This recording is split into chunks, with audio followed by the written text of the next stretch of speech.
Welcome to the Esoerotic Dark Feminine Magic Podcast. My name is Crimson, creatrix of Esoeroticism, and I help mystically minded folks awaken their dark feminine magic. Welcome to the Portal of Enchantment. Welcome, Lily Shepard, to the Esoerotic Dark Feminine Magic Podcast. I am so excited to talk to you. How are you today? I am so well. I am all things fabulous today. Always. I feel like always. And I'm going to let you introduce yourself in a moment. But I just want to express how grateful I am for you coming on and how much I'm looking forward to this conversation because I always feel like you and I parallel in our visions, in our beliefs, in what's lighting us up, what's turning us off. And so, Lily, introduce yourself. Yeah, you're so right about that. From the very beginning, right? Me. From the very first time we met. Um, so introduce myself. That's interesting, Crimson, because I am in the midst of a struggle of what am I? What am I calling myself? Right? I've been trying all these things on for a long time, right? I'm an embodiment coach or somatic guide or a dance instructor. I'm a yoga teacher. I'm a movement facilitator. I'm a dance educator. Listen, all I know is that I help women get in touch with their bodies, use movement for self exploration, and, just develop some skills around their own practice. So, whatever that's called, that's what I am. Uh, well, I don't know how we would just put a title to such depth, and maybe titles are so passe, it's only necessary when someone's searching for you. But I also think that we are in a time where we're really starting to align with our greater people, our greater communities, based on not necessarily having to hold titles, but really how we're showing up and how we're energetically expressing that sometimes you don't need words.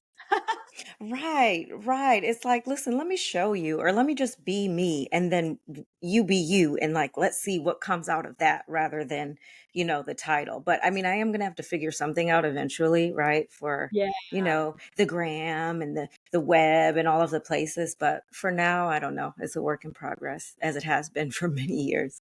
Yes, and always evolving. And I'm definitely feeling the same way. I don't think I could put a title on what I do, but what I do know is that you are an embodier of your work, and your work is around movement, it's around expression, and it's around the, feminine inspiration and living more in a feminine capacity. So we can talk about that because I think you're like me, where we potentially have had to learn at a real deep level of how much we need this work to understand truly the depth of this work and how truly essential it is. And we had a conversation or a quick exchange recently about how you and I, both as movement facilitators, are kind of exhausted of having to convince people that this is something that they should do or would be a nice to do or could be something if I have space, and now how it really is integral to being a holistic, grounded, nervous system intact human. Yeah, it's essential. It's essential. You said it. It's no longer a thing of, well, this looks fun. If I have some extra time, I'll pop into a yoga class and maybe get in touch with my body a little bit. And it's like, honey, no, we are under attack. And I mean, that sounds dramatic, but it is what it is.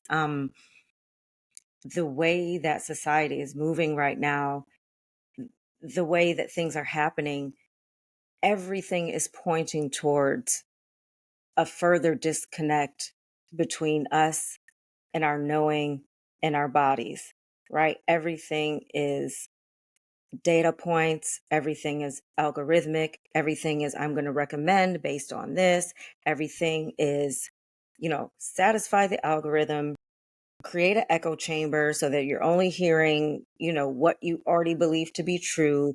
It's reinforcing like really narrow patterns of thought, not being ready to change because you don't see it anywhere, because you just keep getting more of the same everywhere you turn. And so if you are someone that really wants to make a change in your life or change direction or just be in tune with your highest self, your greatest good, like what is actually best for you outside of all the noise, then you absolutely have to get into that movement. You have to get into your body. It's not just a cutesy thing.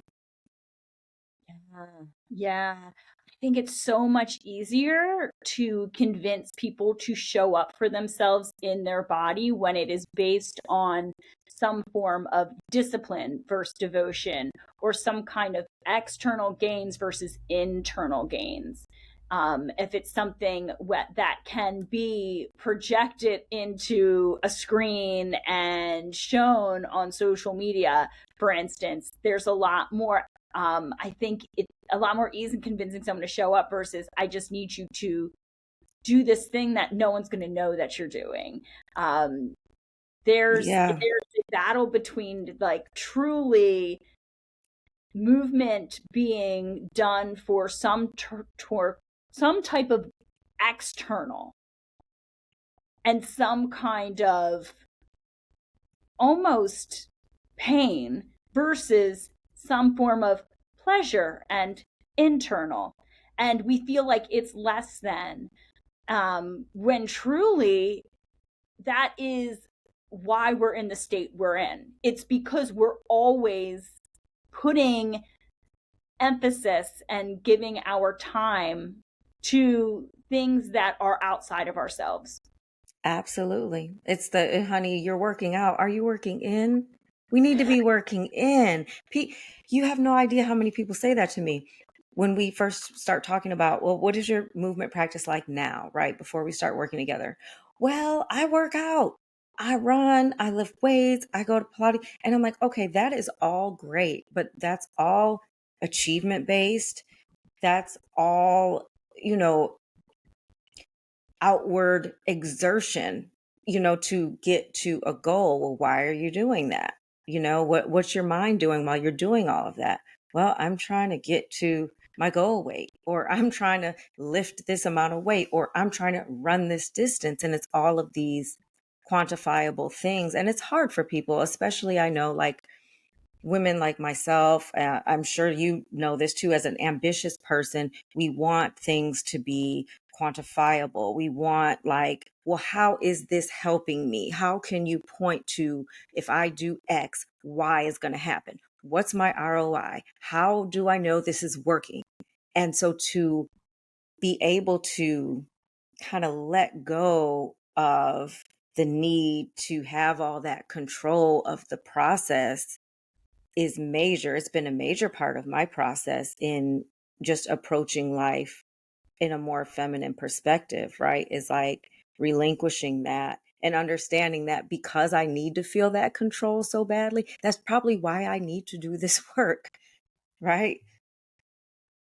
Uh, Absolutely. And it's not that all of a sudden it's one or the other, right? It's not like, I want to be clear. I know both of us work out, but being holistic humans, honoring both our masculine and our feminine, our inner and our outer worlds, there needs to be just as much emphasis on the working in. I love that. You're working out. Are you working in?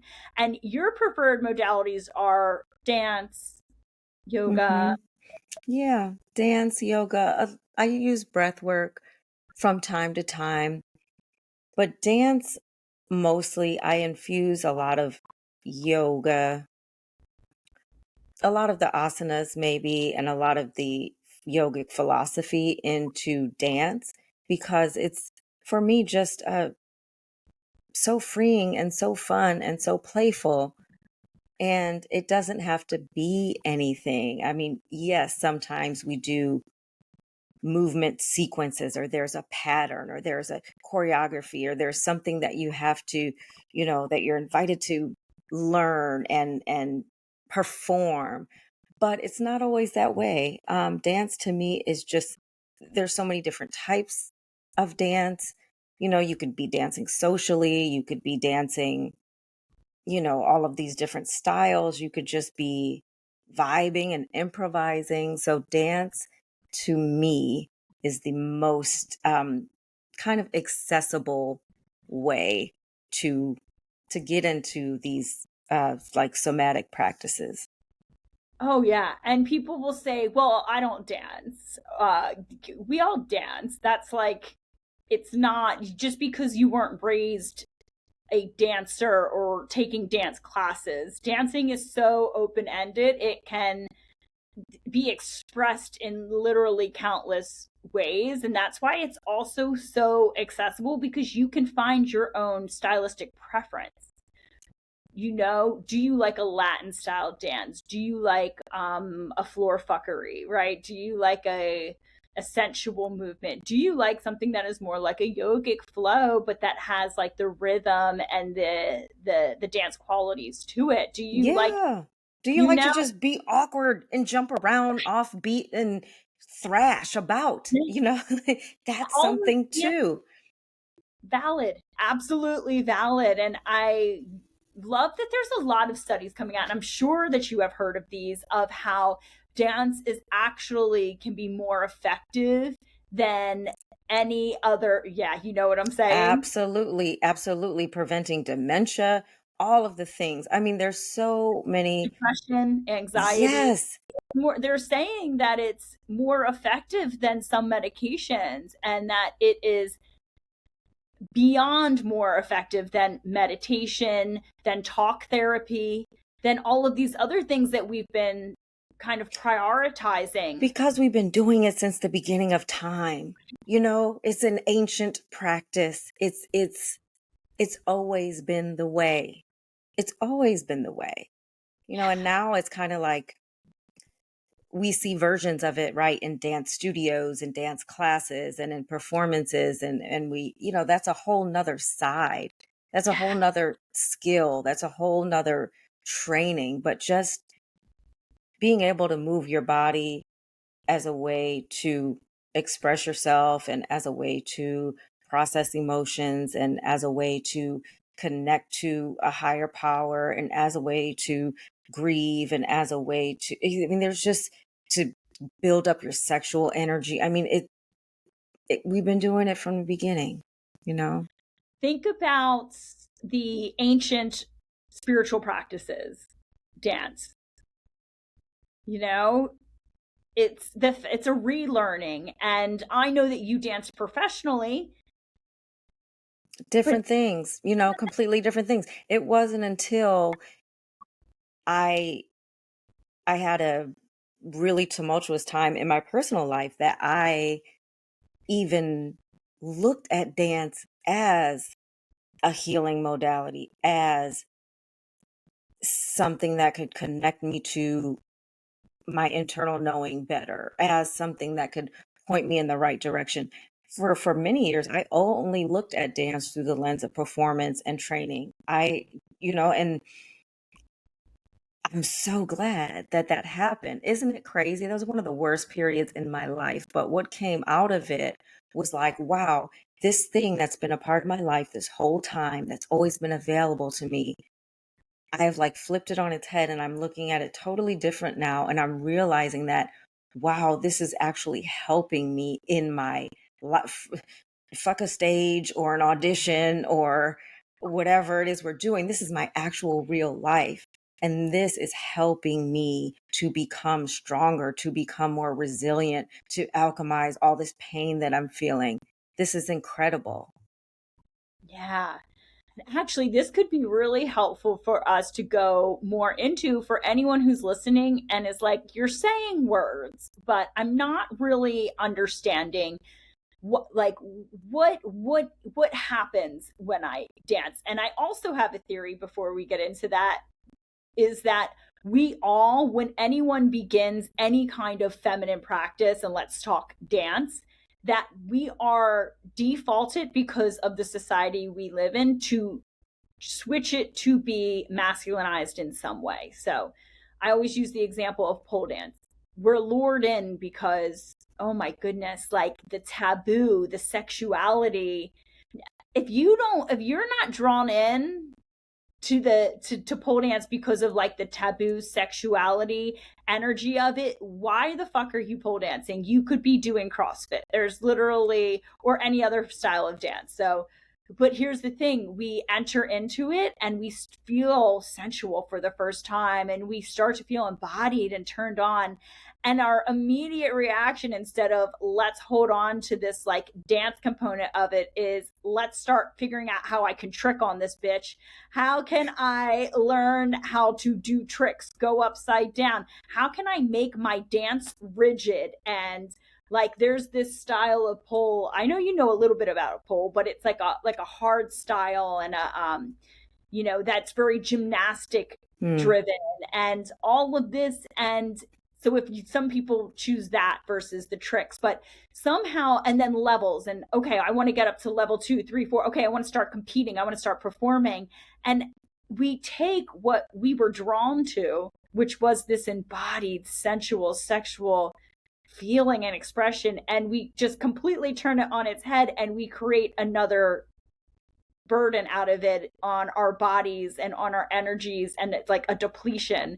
Absolutely. It's like a mixture to me. That sounds just like a mixture of, patriarchy and capitalism, right? Because capitalism, like, you don't have time to be out here just doing stuff because it feels good. You better do it. You better be the best at it. You better make some money off of it. Like, you cannot just waste time liking something. You have rent to pay, you have bills to pay, you have all of these things that you have to make happen. So if you're going to do something, you better damn well be the best or monetize it. And those are your options. And if you don't do that, then you shouldn't be doing it. Find something else. Because pleasure isn't productive. Exactly. Productivity is some kind of external gain. Yeah, they can miss me all the way with that, because that is just not the truth, but how do you know the truth without tapping in? How do you know your truth? How would you ever know your truth if all you're doing is taking in messaging from people, from companies, from corporations, how would you ever know that, right? And that's the thing. It's like these feminine movement practices give you space and time to move your body, to be inside of your body in movement, and let those things come up. Well, what is truth for me? What does feel really good for me? What do I know that I'm pretending not to know? It gives space for those questions to even come up, so then we can start to address them.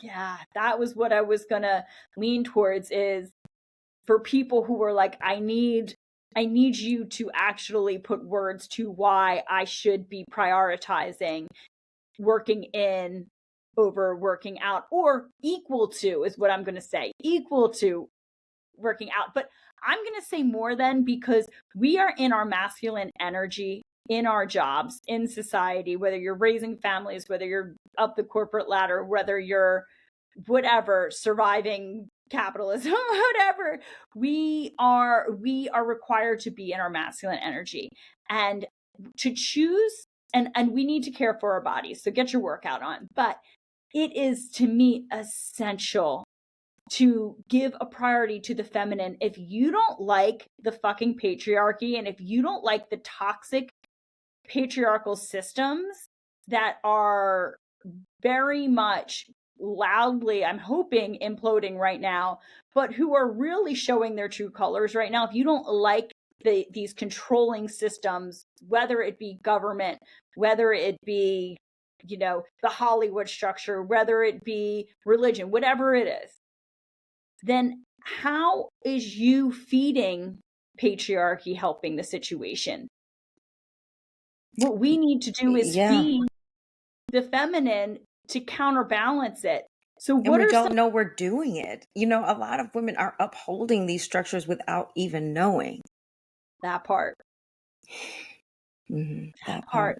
Yeah, take a pause and think, okay, I say that I don't like XYZ. How am I feeding into it? How am I playing into toxic messaging around how my body should look like, what my face should look like? How am I playing into that? And I think about this all the time. Hello, anyone who's watching this. I got makeup all on. So am I playing into a system where's the line of beautification versus, Wanting you to know, be consumed, right? Where is the line between this is for me and my pure expression and what is performance? I talk about that a lot in the work that I do, is finding out, because so much of what we do is performance based. People walk around masking all day, every single day, at work, in dating, in friendships. And it's so exhausting, right? But how we're conditioned for performance. And so, really, even taking the time to question, what is my authentic expression and what is performance? And let me be clear, there's nothing wrong with performance. I'm a performer, honey. Sometimes you want to put it on. You want to be seen. You want to be regarded. You want to commit to a character. You want to have fun and do those things in your life. And I think that is great. But it's the conscious choice, and it's knowing when I'm choosing this, right? And when I am in performance mode and I'm not really aware of what's going on. This is what I'm socialized to do and I'm doing it. yeah, when you are being inauthentic at a certain point because you're putting on the mask of someone you aren't and you are trying to live your entire life as that falsified persona. But I think, like you said, a lot of people don't even know that they're doing it. Because we're Um, taught we have to do it. It's women, what? right. Smile, look pleasant, make sure you say hi to everyone, I mean, from so young, you never just can just be how you want to be. What? Yeah. It's like now it's this rebellious thing of like, don't tell me to smile, and all of these things that are coming up, and women, I feel like, are starting to be more cognizant of those societal pressures. But it's always been like that from such a young age, of like, well, what are we showing? What are we presenting? Right? Not who are we being? What are we being? How are we, period? Yeah. Yeah. And so how how can we put words to how our dance, and by devoting to a dance or a movement or an embodiment practice, any kind of embodiment practice that is somatic embodiment, what are the benefits of this? How are, maybe we can ping pong back and forth just to put some actual words to things, because I think people get maybe that, okay, it's essential, it seems like, but like what's physically happening or what's energetically happening? Yeah, that's important. And one of the things that happens that is incredibly important is a change in viewpoint. And okay, why does this happen? We don't understand that a lot of us live very linear lives. We walk forward, we walk back, we stand up, we sit down, we turn, we get in the car, we go. There's not much movement outside of this little square. And we don't understand how that can influence our thinking and our energy. Like, if all you're doing is that, you don't spin around, you don't jump up, you don't roll on the ground. When you actually do those things, neurological pathways, right? It opens, a new pathway is opened. Wow, I can do that. You Mm. start to look at your life in a different way, of like, wow. I could actually go over there and do that. Like it expands your capacity for thinking about your life in a different way when you move your body in a different way and when you kind of break out of your normal everyday movements and do different things, you start to think about different things and possibilities. You just scienced me. Ah, science me, mama.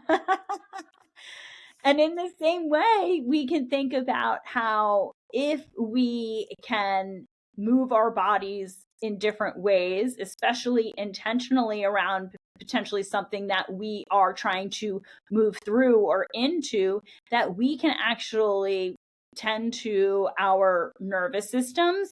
We can release energies, emotions that are potentially holding us back. Say, you have a lot of fear about leaving a toxic partnership, but that fear is overwhelming and trapped emotionally in your body. If you can move your body in a way that can express and release, not in a way that's traumatizing, but in a way that gives it a voice, it's no longer residing within your energetic and your physical body because it resides in both.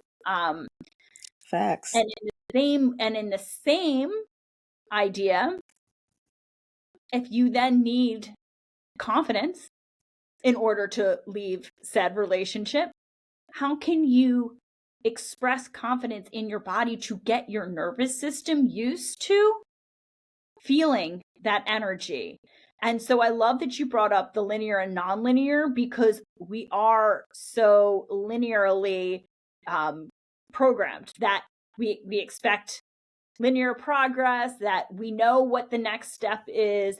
Any uncertainty, oh my goodness, shocks our system, gives us stress and anxiety. Well, get your body used to moving nonlinear. I know you do a lot of freestyle and self exploration, and how bad does that freak people out? People are like, I don't know what to do because we've been told what to do our whole life.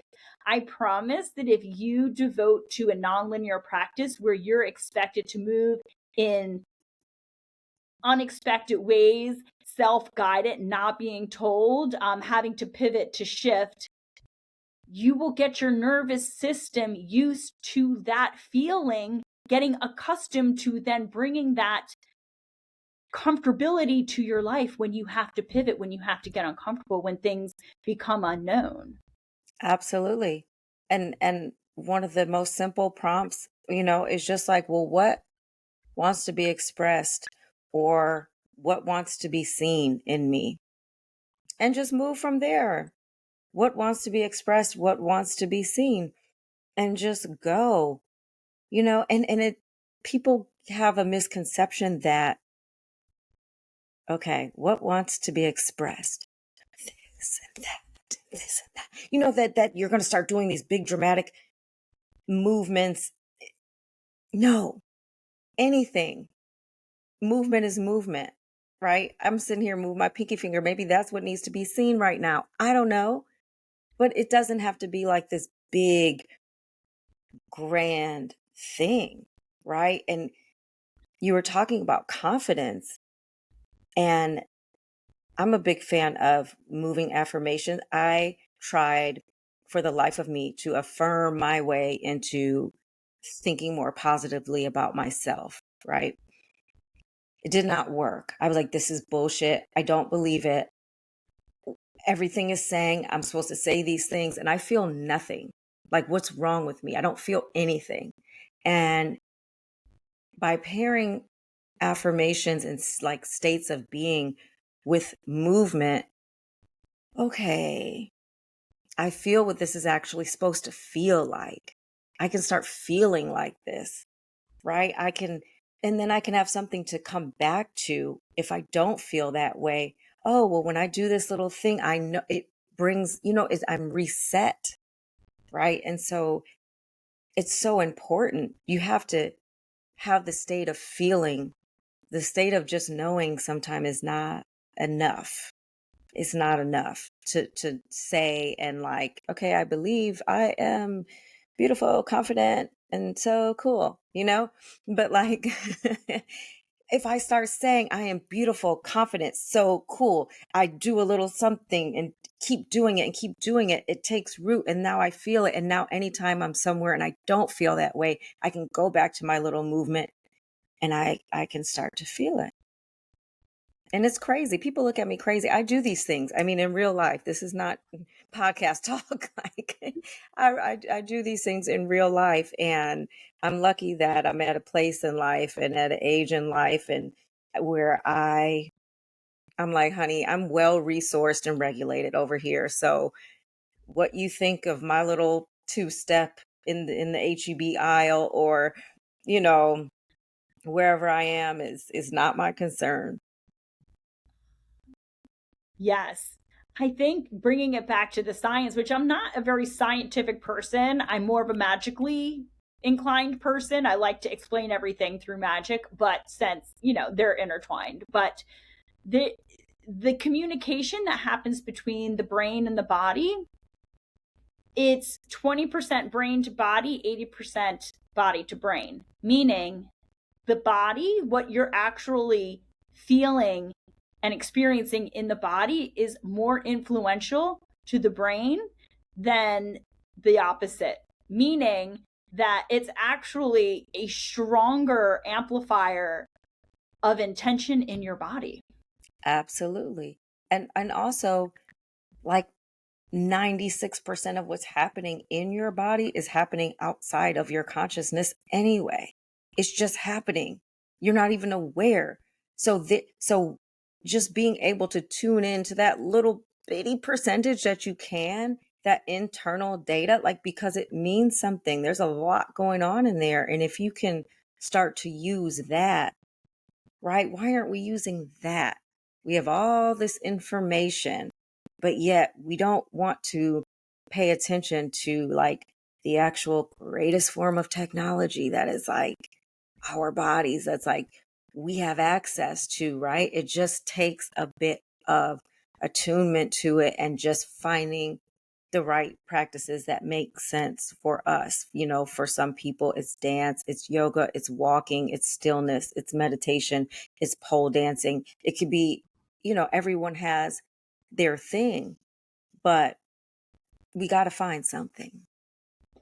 I think that dance, specifically nonlinear dance that's not tied to being in your brain, but dance that drops you into your body, is a form of meditation, and that it's the feminine meditation, as opposed to, because we know meditation ultimately is supposed to bring us presence, right? So we sit there and we don't judge our thoughts, we don't overthink them, we just witness them and let them go. And it is still like a mentalism, whereas presence, I can find presence in my dance, in my movement, where there is nothing else but the dance. That is the ultimate goal of meditation. So Absolutely. I'm not a sit in silence type of person. I mean, sometimes I like to be still, right? I think that's a very important part of like dancing. Like, stillness is still dancing, right? But let me not even get too deep into it. But it's like when you are dancing, it's like sitting in the seat of witness, right? And not judge. That's what we say in yoga, right? You're not sitting in the seat of judge. You're not judging your thoughts. You're not judging what's going on. You are just witnessing what's happening. And it's dance makes that practice so much stronger, because think of how much harder it is when you're moving your body. There's so much tied into the body of shame, right? And condemnation and my weight and my shape and my level of attractiveness and my sexuality and my religion and what has happened to me and all of these things. So if you are able to be in the seat of witness while moving your body with all of these things going on, that is the highest level of meditation that there could be. I That's mean, right? There's just so much that comes up with the, even for some people, even the thought of moving the body, that is so different from, and not to say that when you're sitting still and cross-legged in meditation, things don't come up, but just the simple act of moving your body brings up a lot for a lot of people. And so if you're able to sit in the witness space and not judge and just be 100% present, it's a very, very potent practice. yeah. There's a lot of, I think, people who unknowingly choose to escape the body and avoid feeling these, addressing these issues, this discomfort or this judgment or this shame that is required to be faced when you are in your body. And because of that, that's where I think addictions come from. But I also think it the we're captured in the scrolling epidemic, the screens, the black mirrors and everything, and it's just so much easier to disassociate than actually. Yeah. And we've confused disassociating with, oh, I'm just chilling out. No, no, you're not. This is not chilling. If you come home, honey, if you come home and the first thing you do is pour a big old glass of wine and sit there and then have Netflix on while you scroll TikTok, no, and that's normalized though. Like people will tell you that's how I unwind. Yeah, And no, no, ma'am. yeah, I there are times when we want to escape, when we enjoy escapism. Going to the movies is a great form of escapism. It shouldn't be how you counterbalance stress or anxiety, because it's not addressing it. It's disassociating from it, and it's getting you further and further and further away from yourself. And it's funny, I teach an intro to esoeroticism series, and they always have the homework after the first week, which is do something you usually wouldn't do to tap into some sensuous pleasure. And I taught this series for years and years and years. And it's so often when we checked in the next week, it was, I laid on the couch and I Netflixed and chilled, and I ordered some Grubhub or whatever. And I was like, ooh, that's not what I meant. Like, and so I had to say, like, no screens. And here's the difference between sensuous pleasure and disassociation. Sensuous pleasure brings you into your body, it connects you with your senses so that you are tasting the thing, you're smelling the thing, you're feeling the thing.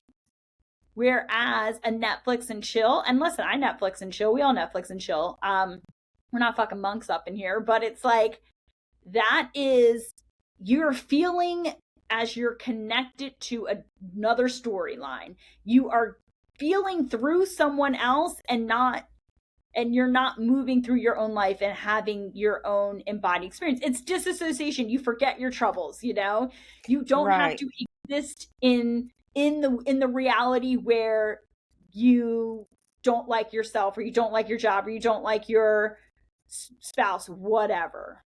It's knowing, right? It's knowing and making a conscious choice versus just plopping into it because you're on autopilot, right? Yeah. This is what I do. I go to work, I do this, I do that, I come home, I do this, I do that. And if you're choosing and you're saying, you know what, I'm about to dissociate the fuck out of today. Let me just, that Yeah. I do that. I will take a full day and be like, nope, I don't want nothing to do with the world. I'm just going to immerse myself. Let me find a series. Let me binge watch it. Let me watch Mean Girl Murders. That's my new thing on Amazon. Like, let me just go into another world, whether it's through watching something or sports, like there are plenty of ways. But the key is like making a conscious choice that this is what I'm doing. And why do I want to do this right now also? Right? Like why, Yeah. knowing that as well, why do I feel like doing this? That's a part of it. And it's no one saying don't do it, But it's Right. one, be consciously aware that you're doing it. And second, question what's going on that's making me want to do this for a whole ass day. People do it for days, weeks, months, years. Lost weekends. Yeah. Yeah, name it, name what you're doing and don't confuse it for being for sensuous pleasure. And I think you nailed it, which is, why do I feel like I have to escape my life to begin with right now? Because it's nice to have that option, but if you feel like you need to do it all the time, it is a big, here's another thing we can add to our list. When you start finding true embodiments and sensual pleasure in your body, you no longer are able to tolerate bullshit that you were able to tolerate when you were numb. And I'm telling you, this is big work in the sense that you may all of a sudden feel like you need to walk away from things in your life because you have a standard and you cannot tolerate being treated in a certain way, experiencing things a certain way, because you have finally not been logicking things happening, but you can feel something happen. And when you raise the bar on what feels good in your body, you put up with a lot less bullshit. That's a fact. Yeah, that is a whole entire fact. Because you know what it feels like to feel really fucking good. And if that's not happening, what are we doing? Right? I can, and this is something that I can provide for myself, right? I don't need, not much I need to be able to do that. So if I'm finding myself in situations in which that's constantly not happening, and now I already know what it's like, yeah, no, we're going to have to leave that alone. We are going to have Yeah. to leave that alone for sure. And when you see someone who it's like, ooh, they're just never prioritizing that sensual embodiment time. And when I say sensual, yeah, it could be, I loved a good esoerotic floor work ritual, but it could be, maybe you have like a beautiful yoga flow that you like. Maybe you like tribal dance. Maybe you like something. Maybe it is like, your daily walk in nature without listening to a podcast where you are really connecting in. If you do not, show me someone who does not have a embodiment practice that brings them back to their true sensual self, and I'll show you someone who is probably numbing because it's more comfortable to stay in an unpleasant situation than to get uncomfortable to move beyond it. Does that make sense? Yeah, that makes all the sense in the world. And there's certain things about like being able to deal with like uncertainty and nuance that having a movement practice has definitely helped me with, of being able to hold contradiction, being able to like not be clear about something and not have that take me into a place where I'm dysregulated and chaotic, right? Like having enough capacity to hold that. And it's hard, right? That's a hard thing, of things that it's this and it's also that, right? Like non-binary things that don't have resolution, things that we're uncertain about, things that we don't know. All of those things are very hard because, like you said, we're in this linear way, and like, okay, it's this and then it's that and then it's this, and everything is planned and mapped out. But one, magic doesn't come in that way, right? Like there's no room for magic in that type of lifestyle. And then also what the movement does, and I'll speak for myself here, for me, is allow me to be more comfortable and my nervous system to better be able to handle uncertainty and non-binary things and things that don't make sense, and where is like make it make sense. Guess what? It doesn't. You just got to deal with it. You know what I mean? And that's the thing, is like, we all wanted to make it make sense. Sometimes it doesn't make sense. Sometimes you don't get a resolution. Sometimes there is nuance to a situation that you feel should be very plain and simple, and that's just what it is. But it's like, how are you going to deal with it? How are you going to be okay with it? How are you going to make sure that you can be resourced through it? That's the question. Absolutely. I was just having this conversation the other day, and this idea that I think society is missing the concept of nuance, and that everything is nuanced, and but it is uncomfortable. It's uncomfortable to sit in an unknowing, in the shadow. That, that's where the dark feminine work comes in my opinion. Can you sit in the shadow and in the unknowing? Mm-hmm. And it's a process. It is a process, not always easy, and that relinquishing of control, right? But what I will say is that I've had some of the best experiences of my life when I've resigned myself to the fact that this is unknowable. Yeah. Can't know it. Sorry, I don't have the answer. It's unknowable. I don't have the answer, and as a matter of fact, I'm done trying to figure it out. And then it's like, boom, always. Right, always. But there's this moment of surrender that comes before that. And that's taken a while, because my natural inclination is to will my way forward. No, I am going to figure it out. I'm going to make it make sense. I'm going to understand. I just don't understand why, especially in relationships and as it relates to other people. I would get so caught up in understanding why someone was behaving in a certain way, or what it is that they were meaning to expressed to me that wasn't coming through, and I would get so wrapped up into it. And it's like, you know I don't understand, and I won't understand, and it's not my job to understand. And I can be okay with that. I can hold that. That is uh such a benefit of what we brought up before, having an embodiment practice. Anxiety lives in the mind. And it's a mental spiraling that I think society as a whole is just in one big mental spiral right now. And if you want to escape that, you have to drop in your body. And that's where if you can find presence in your body, you're not forward projecting or past projecting. You're in the Yeah, present, you and are you can. right there.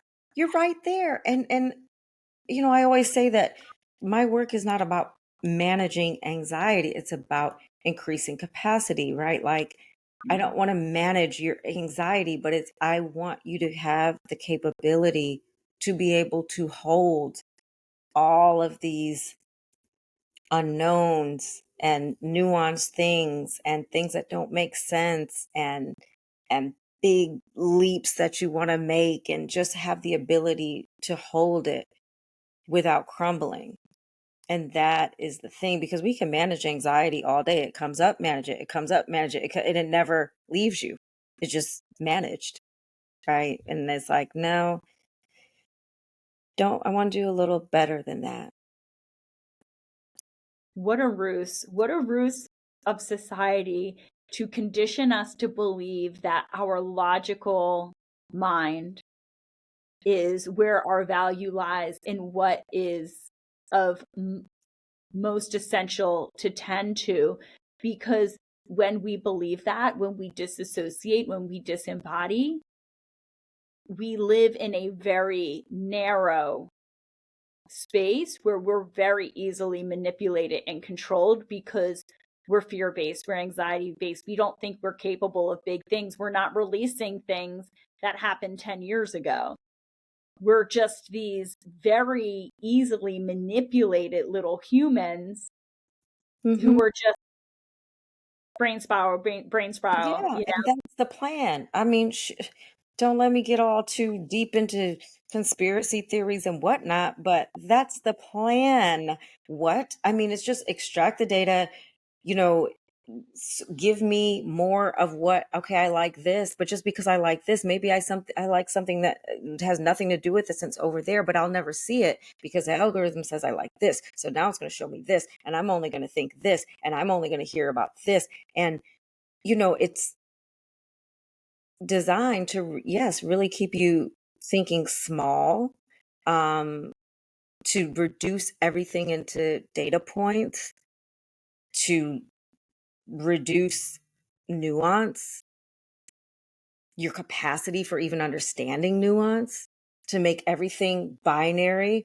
Okay, it's either this or all of these things. I think it's part of a greater agenda to narrow it in so that group think. Okay, we can categorize you based on whatever this information is that we have, right? And it's like, no, I cannot be categorized, honey. I'm multidimensional. And whatever your little algorithm thinks, or whatever you think about what I've liked over here or liked over there, it's like I'm constantly discovering. These practices allow me to constantly be discovering and constantly be moving in new directions and thinking about what could be different for my life or what I want. And it's exciting, but I think that it is hard because there's a concerted effort to keep things, like you were saying, kind of narrowly focused and easily manipulated and easily grouped, right? We need to know where to group you, where to put you based on X, Y, and Z. And so that's my conspiracy rant. Thank you. I mean, I love it. I love a good conspiracy rant. When someone is grouped, you can sell to them first and foremost. That is one reason why that's so manipulative, because okay, we have categorized you, so we know that we can sell you this, and I can sell ad space to you. And then there is also if we can reassert, you are this, no black, everything's black and white. There is no Mm-hmm. gray. It's us. If you can keep a population against each other as us versus them, well, that is so distracting while the powers that be in the background do their thing. Play a population off of each other, see them as separate. There you have it. You know what I mean? And so I'm absolutely on this train. Let me ask, what is weird, because you and we've had a lot of talks in the past just about like our ups and downs and frustrations and wins when it comes to things like social media, online in general. I'm curious because I'll share, I'm fucking done. I can't do social media. I'm over it. I barely post anymore. I'm not on it. I am a total long format. This is why I'm returning to doing this podcast. This is why I'm on Substack now. This is why I do a weekly newsletter. But I am struggling to energetically get on like an Instagram or Facebook. I was never on TikTok because I think this is becoming so clear to me. And I'm also so aware of how it's stealing my time and it's stealing my embodiment, and it's a distraction. Oh, I have so much to say on this. Well, I have realized that I'm at my best when I'm not involved with social media, a lot of media in general, right? Not just apps and Right, stuff, but like right. I am at my best and most powerful when I'm just less distracted, I know what I know, right? It's when other things come in that then I start, oh, I'm question. Oh, well, they say that I need to be doing my posts like this, and they're doing great over here, and why do I only have? And all of these things start coming into my consciousness that when I was just me walking through nature, feeling fine, I felt great about what I was doing and putting out into the world. But now I've scrolled and I have like 30,000 different opinions on things that I don't care about really, that don't affect my life, right? And so it's just noise, right? It's noise. So for me, I'm of two minds. My first mind is that, man, I don't want to be here, right? And I know that building a business that is not dependent on social media is different in today's times, right? You got to pick a different, there has to be some type of strategy around it, because just saying like I'm not going to show up on social media, well, okay. Um that's great, but then what, right? But there's also another part of me, Crimson, that if I'm honest, I'm like, I want to master. I just want to do, like, I feel like you, because I've had such a love-hate relationship with it, and I don't even know what that means. Master it. What does that mean? 1 million followers? What does that mean? All of my business comes from Instagram. I don't even know what it actually means, but there's something in me, and it's probably that Taurus energy, and it's probably a little bit of that Aquarius, like, you're not going to tell me what to do, like that. I'm like, no, I'm going to make this work for me. Like anything, if I'm gonna be here, like I'm gonna make sure that this is working for me. And if I have to play your little algorithmic game, fine, I'll play it. But I know, on the other end, I'm creating long form. I'm writing essays on Medium. I'm making videos on YouTube. I'm holding in-person experiences, right? Which I've definitely pivoted more towards now. There was a point in time where I was like, you know what? You're living your whole life online, like sitting behind a laptop, convincing people of the work that you do and why it's important. Just go do the work. Yeah. Just get out there and do the work. And people see, and it speaks for itself, right? And people feel what it feels like. And that is the advertisement. That is the marketing, not you doing a reel, right? And taking 20 minutes to figure out, well, I need a hook and I need to get their attention in 3 minutes or 3 seconds. And then I need, it's like, I mean, yeah, that's a part of it, but I have been receiving do the thing. The people need you to do the thing. The people don't need you to create content about doing the thing, to go out and do the thing. Oh my gosh. I have a Substack group that's around business, and we have like monthly biz chats. And we talked about this in our August biz chat, which is I don't want 75% of my business to be talking about the 25% of me doing the work. Like, I want 75% of my business to be doing the work and 25% the other stuff. And I feel like you nailed that. And I agree that I don't want to say fuck social media, because that's also polarizing, right? So I think I'm in the point where I am detoxing, and I want to return in a way where it feels very authentic, and like I'm the energy that controls the energy and not the other way around. So that's a really good point of, if you're just saying like I want this is everything. This is dance again, right? This is I need to not avoid, I don't want to spiritually bypass. I don't want to algorithmic bypass.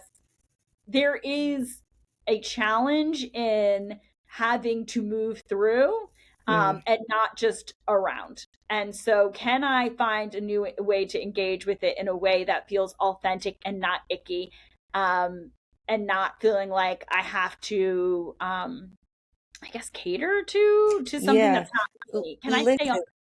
Listen, and that's the thing. I wrote a piece on Medium called something, I got to get on Medium. what is it? I said like, stop sucking the algorithm's dick or something like that. Like get off your knees, and get into your body. No, but seriously, because I feel like we're all just like on our knees, like, what do you want me to do? You know what I mean? Like, what do I have to do now? Before they said you do a hook like this, and now they said put these words on the thing. And like, what? Like, I don't want to do that. But then there's a point that is like, no, I'm going to figure it out. I will Ah, not be defeated, like I am going to figure this out. I'm going to make it work. But I think this might be helpful, is I feel like it gets icky. Like no matter what, no matter how many times I return with renewed energy and renewed excitement to be there and a renewed approach, I'm on there long enough, it's going to feel like ick. So my thing is just been allowing myself the ebbs and flows of like, okay, I'm really into this. I'm leaning into that. I'm going to figure it out energy. I'm trying different stuff. I'm creating different things. I'm in that. And when I'm not in that, and when that spirit has left me, I got to log off and just, it'll return naturally, but I can't like try to press through it. because then that's when it gets ugly. And that's when I really start, that is no good then. Right. So just like respecting when I'm into it, being into it, and people will say, oh, well, that's the problem. You got to be consistent. You can't only do it when you feel like it. And I'm like, no, I believe in energetics. And I believe that when my energy is good and I'm excited and I'm feeling creative and I'm putting stuff out there is one thing. If I'm like, oh shit, it's Thursday, I haven't posted. They said I got to be consistent. Oh, let's see. Let me go in my camera roll and see what I can find. Then that's whack. The energy around that is whack. And I think that it can be felt, it can be observed. No one wants it. And I'm better off not wasting my time. I think that is such a metaphor for life. Life is cyclical. We're not meant to be linear. We have ebbs and flows. We wax and we wane. Keep it playful, keep it authentic, keep it enjoyable. And that's how and if your intention is, which I think both of ours is man, I just want to share my voice. I just have things that I really love to talk about. That's why I love the podcast, because we can talk for a while, but I don't have to capture people in 3 seconds. But if you keep it authentic and it's not like your ego, like I need a lot of likes or I need, this many followers, like who the fuck cares? Who cares how many followers or likes if you're like, that felt really good to express. And actually, I really like the creativity that I put behind that. And it didn't feel like I was Yeah, being because like a now it's bitch. all like you do something and you like it so much, but then no one likes it. And one, you don't even know if it's being shown to anyone, Yeah. because if you haven't posted in a while, Instagram gonna be like, oh no, bitch, you thought you better get up on here and start being regular before, it's like you get punished. And then, what's helpful for me is always, is this impactful in the big scheme of my life? Right? Okay, Yeah. I made a post, it got 2 likes. Aw, is this impactful in the big scheme of my life? No. No, you Don't let know? don't let your identity be tied to Right. social media. Like, I love that you're getting back to doing in-person things. I'm so excited. My esoteric temple is being painted right now as we speak, the inside, and and my first retreat is in 3 weeks, and I love my online community, the multiverse, and I know you have an online community, and I love it. And it's really figuring out, yeah, it's those online communities are so helpful, especially people like me who are in isolated, like more rural areas where there isn't a lot of options to connect with people and do this work. But and but And also there needs to so both. It's again, it's the nuance. It's not that it's online's dead, everything's in person, or no, social media is dead, or this. It's just that we're learning how to have nuanced relationships with things, and that everything has its positive qualities when mhm. we choose to show up in an intentional way. And again, I feel like this is where being embodied, being in our body, we know when something starts to feel good versus when we are disassociating and coming back to the body. We get that messaging, oh, this doesn't feel good. Okay, well, let me turn this off, or let me, And go. trusting that because I grew up, working hard, virtue, value, Mhm. and now I'm in a place where I don't want anything to be hard. I'm sorry, I don't. I'm going to put um inspired action behind the things that I'm doing. It's going to be inspired, it's going to be energized, but hard, it doesn't have to be hard. I'm sorry, I don't want to do anything hard. I'm like over that and done with that word. And so when things start to feel hard for me, that's my sign to pull back, right? And then the question is, well, you have to get through challenges and how do you make it through if anytime anything there's a difference too between challenging and hard, right? It's like, I get excited by challenges, like, ooh, yes, this requires some creative problem solving and right, my creative right, act. exactly. But like, this is hard, this is going to be hard. That language just does not resonate with Ooh, me anymore. It's over. I ah Lily, I think this perfectly brings us into our final questions that I love to ask all the guests because I think you're going to have some good responses. What is Ooh. Yes, what is your daily or regular mantra or motivation? Whether it's a quote, whether it's an affirmation. Mm. Well, right now, because it changes, right? Right now it's highest, best, and truest to myself.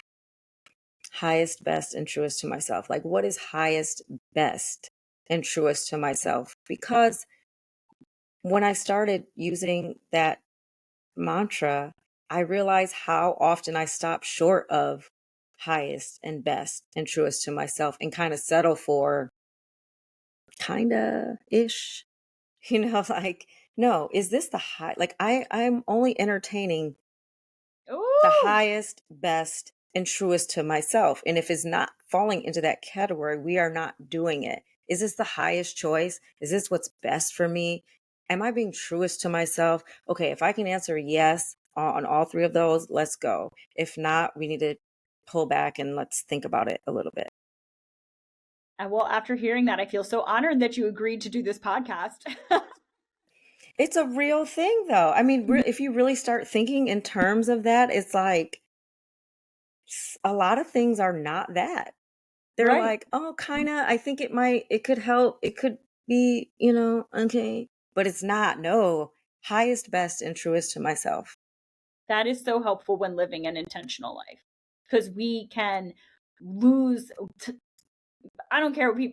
Time is finite and we only have so much time in a day. And if we lose the favorite version of ourselves to maybe the most programmed version of ourselves who's just doing things unconsciously, we lose a lot of ourselves. And yeah, so love that. Okay. What is your favorite sensuous pleasure or indulgence? Mm. Oh, there's so many. I'm gonna go with fudge. I'm gonna go with a fudge brownie. Lava. Okay, so it's like lava chocolate cake, but in brownie form. So when you bite it, the fudge comes erupting out.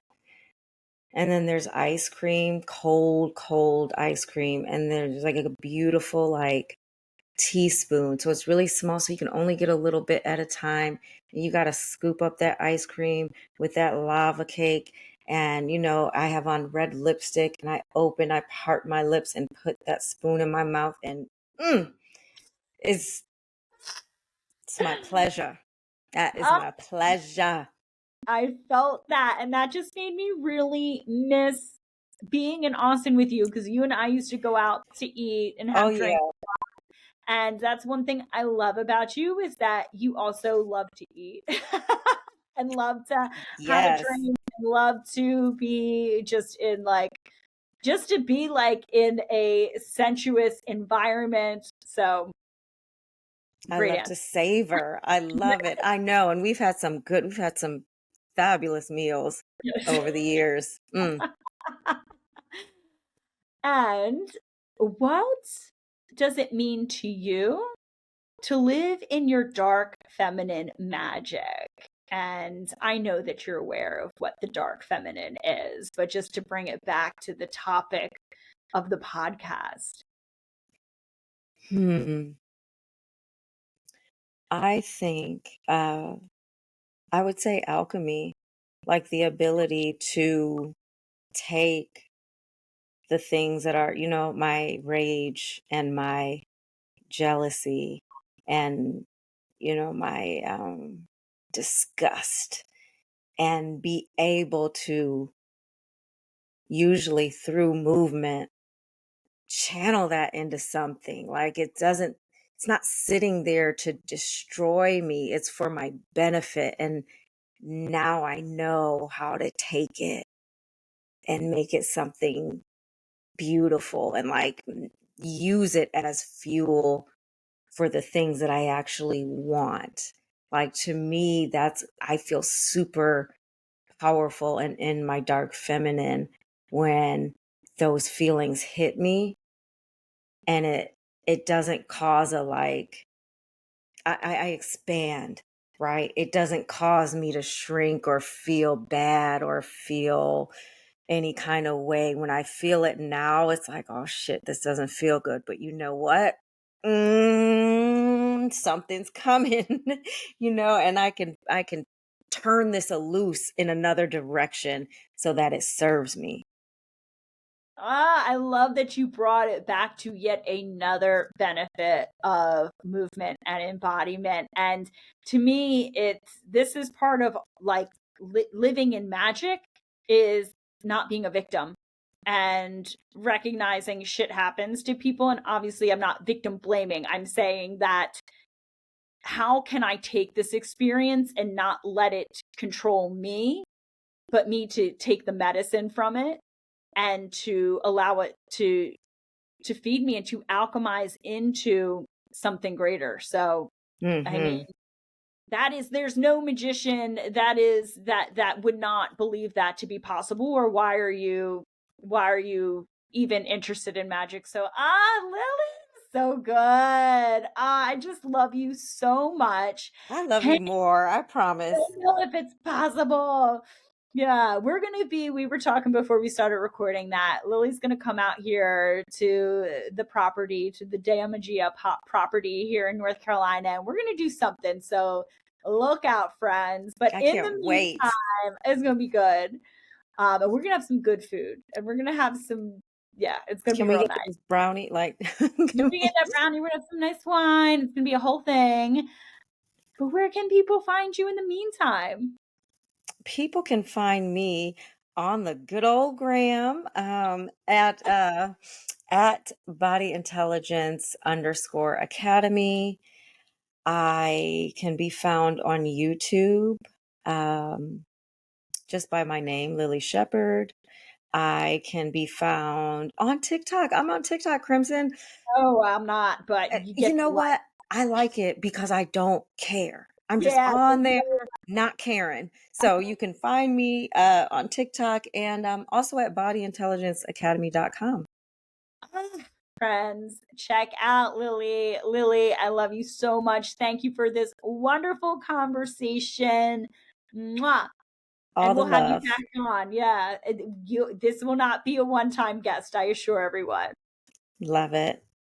Bye. Bye. Thank you for joining. Follow me on Instagram at crimson.minx and visit soerotic.com to learn to live more fully and unapologetically in your magnetic power, sensual pleasure, and unlimited creative potential.